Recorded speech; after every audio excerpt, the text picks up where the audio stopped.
Wandulu Boni webale nnyo. Omubaka wa President Mukono Hajati Fatuma Nabitaka Ndisaba alagidde kooti okugobanga emisango gyonna egiroopebwayo abantu ba bulijjo nga gyekuusa ku nsonga z'ettaka ey'oluguudo lw'eggaali y'omukka. Okwogera bino abadde mu lukuŋŋaana olukoleddwa Ministry ey'ebyentambula nga lugendereddwamu okubaga amateeka agagenda okulongosaamuko mu ntwala ey'entambula y'oluguudo lw'eggaali y'omukka saako ne train.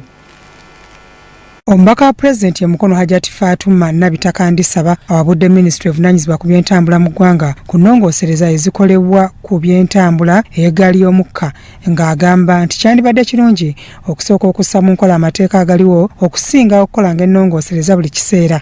Okwogera bino abadde mu lukiiko olutegekeddwa Ministry ebyentambula mu ggwanga nga lugendereddwamu okubaga ekiwandiiko eky'okukola ennongoosereza mu mateeka agafuga ekitongole ky'eggaali y'omukka. Asabye Ministry obutamala budde na kwonoona nsimbi ya wa musolo nga batabuka n'abeesenza ku ttaka lya Leire mu mbuga z'amateeka wabula balagirenga kooti okugobanga emisango egibeera gireeteddwa ku nsonga z'ettaka y'eggaali y'omukka. Where we see that primary school, the storage one, where we see the business, the garages, the parkings, the washing bays on the railway land.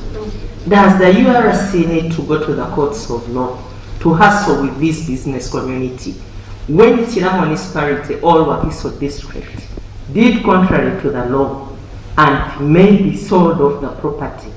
Or we can maybe try to know the person who sold off this property to these people, the private partners that are operating from there. Do we need to go to the courts of law to waste government taxpayers' money? Sarah Nambasa nga ye munnamateeka w'ekitongole Uganda Railways Corporation ayogedde ensonga lwaki bagenda mu kkooti. So if they've taken us to court, we must definitely file defenses and counterclaim. So those are the circumstances, Madam RDC, if I can, Madam RDC, those are the circumstances under which we are defending ourselves in court, but also counterclaiming.